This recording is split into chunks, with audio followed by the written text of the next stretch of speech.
reality is that when we listen about the heroes of Islam, they should be a source of inspiration for me and you. Me and you, they would motivate us. Because we are living in times of fitna. And in times of fitna, you need people of motivation.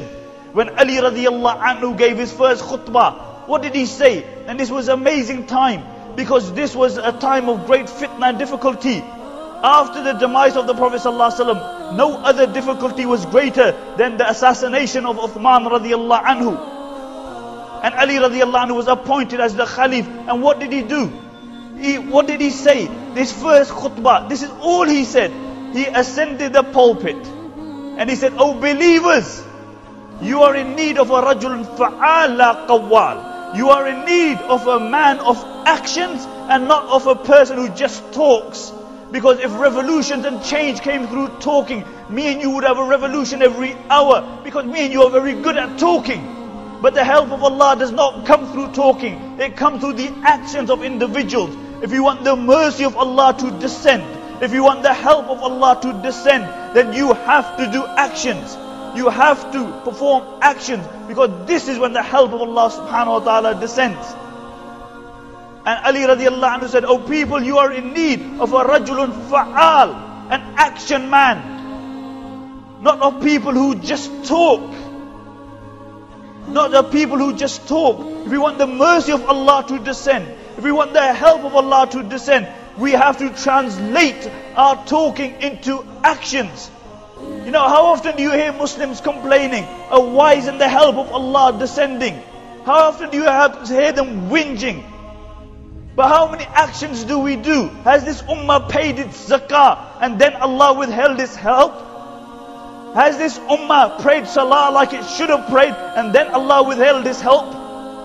Has this ummah made the Prophet ﷺ their role model, then Allah withheld His help? Has this ummah made people like Abu Bakr and Umar and Khadija and Fatima their role models and then Allah withheld His help?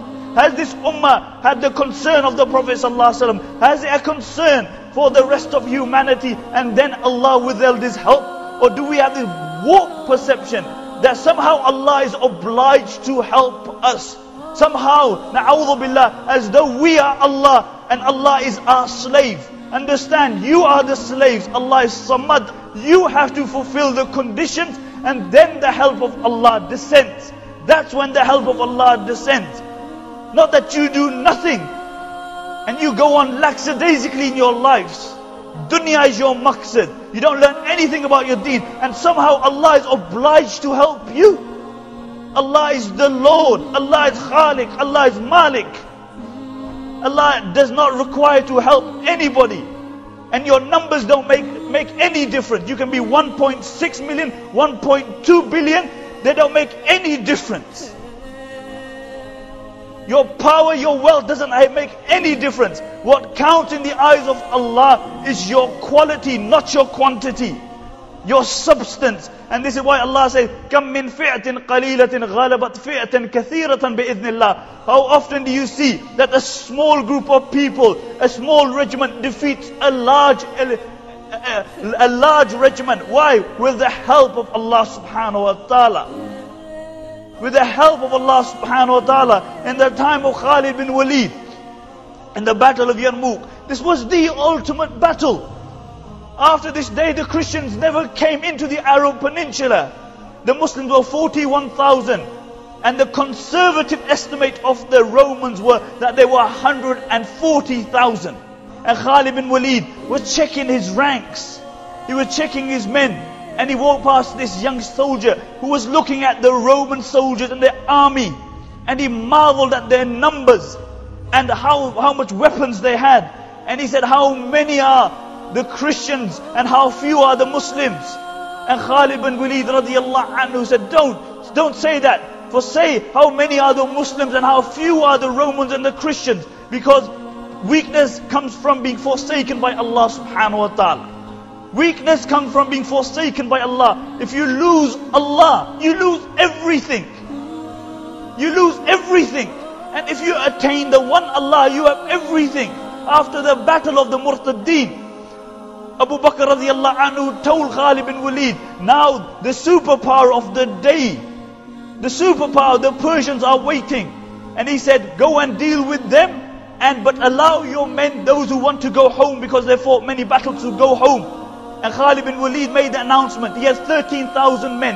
Out of those 13,000 men, 11,000 decided to go. He only had 2,000 men, and he was going to face the superpower, the Persians. And he wrote a letter to Umar ibn Khattab, and he said, "O Amir al-Mu'mineen, I've only got 2,000 men left." And Umar and Abu Bakr radiallahu anhu sent a reinforcement in the shape of how many men?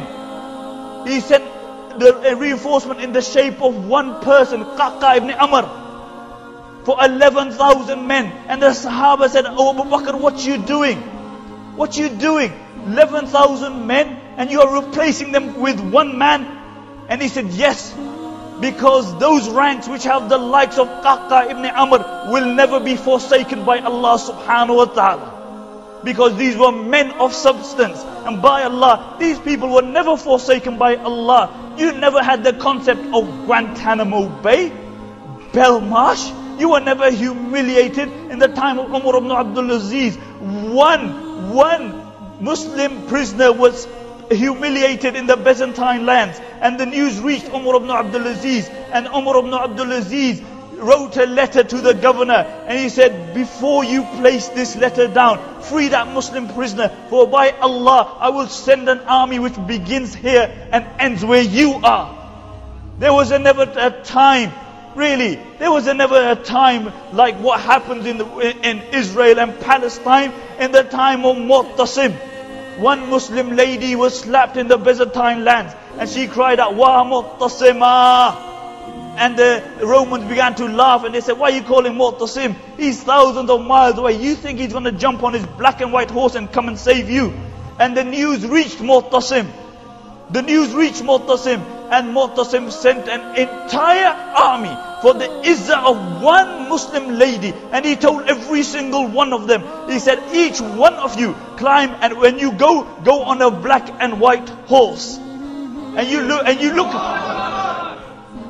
how Allah subhanahu wa ta'ala turns the tables. Wallahi, one Israeli soldier gets kidnapped, who by international law is upholding an illegal occupation.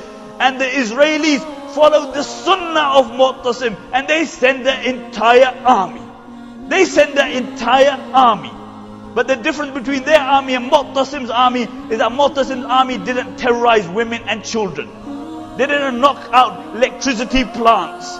They didn't terrorize innocent women and children.